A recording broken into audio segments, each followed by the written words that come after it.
System security is the essential base for all computing and is focuses on protecting the confidentiality, integrity, and availability of assets from threats and vulnerability exploitation. Among the most significant threats from current computing environment is the threat of the ransomware malware type, which is a widespread entity that enters the system using the phishing techniques and then encrypts the user's file and charge money for the description key. In the context of Windows 10's OS security, for combating the threat of ransomware, malware, and other malicious entities that could affect the OS security posture and user environment for the future, there are essential security capabilities and user practices incorporated into the system for enhanced security and user protection. Today I will explain about what is ransomware. Ransomware is popularly described as a type of malware that makes a file on a victim computer or device inaccessible. It works by digitally holding data hostage, often delivered via phishing emails or malicious website. The primary goal of ransomware is almost always financial gain through extortion that demands the victim to pay ransom, mostly in the form of Bitcoin or other means of payments, to regain access to the hijacked system or want the ransomware to be removed. Traditional ransomware target both individuals and organizations, but two recent developments, human operate ransomware and ransomware as a service, have become a bigger threat to enterprise and other large organizations. With human operate ransomware, a group of attackers use their collective intelligence to gain access to enterprise network. Before installing the ransomware, they research the company to understand the vulnerabilities and, in some cases, uncover the financial document that help them to set the ransom figure. In a ransomware as a service model, it is a set of criminal developers create the ransomware and then hire other cyber criminals affiliates to hack an organization network and install the ransomware. The two groups split the profit and agree on rate. Ransomware is often designed to spread across a network and mostly target database, and file server can thus quickly paralyze an entire organization. The ransomware attacks were massively global that mostly affect Windows operating systems that were unpatched or unsecure. It is a growing threat, generating billions of dollars in payment to cybercriminals and inflicting significant damage and expenses for business and governmental organizations. However, we know from experience that employees also contribute to the spread due to the human error and or ignorance cause of lack of awareness. Some of the conventional methods of spreading ransomware include exploiting system known or unknown vulnerabilities, or by visiting compromised sites or deep webs. There's a lot of types of ransomware, such as encrypting ransomware, non-encrypting ransomware, leadware, mobile ransomware, and scareware. That's all for me. Thank you. Okay, so today I will explain how ransomware affect Windows 10.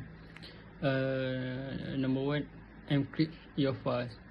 Ransomware encrypts personal files like document, photos, videos, or any database. File become unreadable and get extension like .log, .crypto, or .ransom.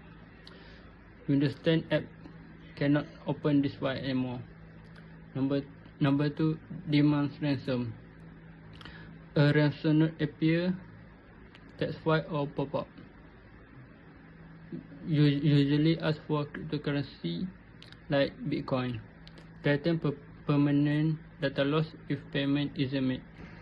Okay, for number three, disable Windows security features. Ransomware may turn off Windows Defender, stop automatic updates, add itself to startup registry or task scheduler. This makes removal harder. For number four, delete backups and restore points. Use commands like vss admin, delete shadows, remove system restore points and shadow copies. Prevent easy file recovery in Windows 10. Okay, in this session, I will explain how Windows 10 use cryptography and authentication to protect data and reduce the impact of ransomware attacks. Cryptography plays an important role in ransomware because it protects user data even when attackers gain the access to the system. Windows 10 also supports secure boot, which ensures that only trusted software can run during system startup. This can preventing boot level ransomware. And then we go through a BitLocker, which encrypt the entire hard drive using strong encryption algorithms such as AES. This prevents ransomware attackers from accessing files offline by booting from another operating system.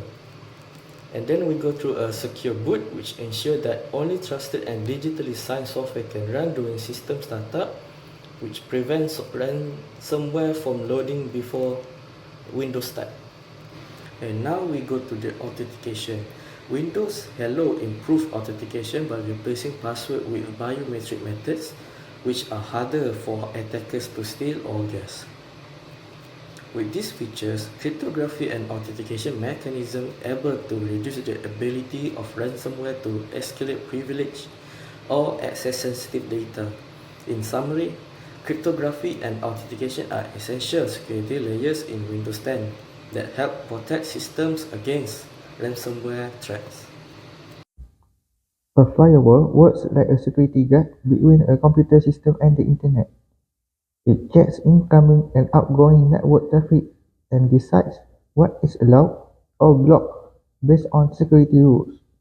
By filtering suspicious data and preventing unauthorized access, firewalls help protect systems from hackers, malware, and other online threats.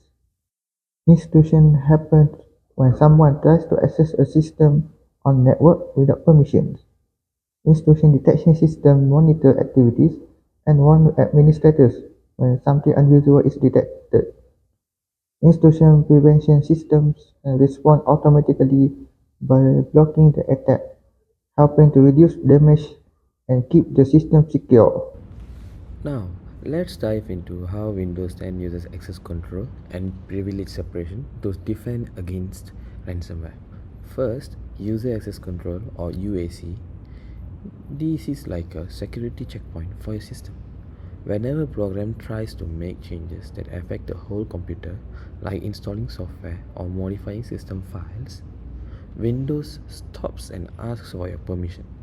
This means if ransomware tries to silently gain administrative rights, UAC interrupts it, forcing the attack into the open and giving you a chance to stop it. Let's move on to the next core security idea, the principle of least privilege. This is a core security idea where users and applications should only have the minimum access they need to do their job. In practice, this means you should use a standard user account for everyday tasks and not an administrator account. So even if ransomware runs under your account, it's contained, it can't reach the system files from other users' data, which significantly limits the damage which happens to the entire system. Finally, Windows Sandbox. This is a temporary isolated virtual environment where you can run untrusted software safely. Anything that happens inside the sandbox, including ransomware activities, is completely separated from your main operating system. When you close the sandbox, everything inside it is wiped clean. It's like having a secure testing lab that you can discard after use. So, to recap, UAC asks for permissions before allowing system changes, while least privileged systems what ransomware can reach. Finally, sandboxing isolates untrusted programs completely. Together, these layers make it much harder for ransomware to succeed. So, thank you for following me through the topic of access control and privilege separation. I'm Hamilton Tamilanban, signing off.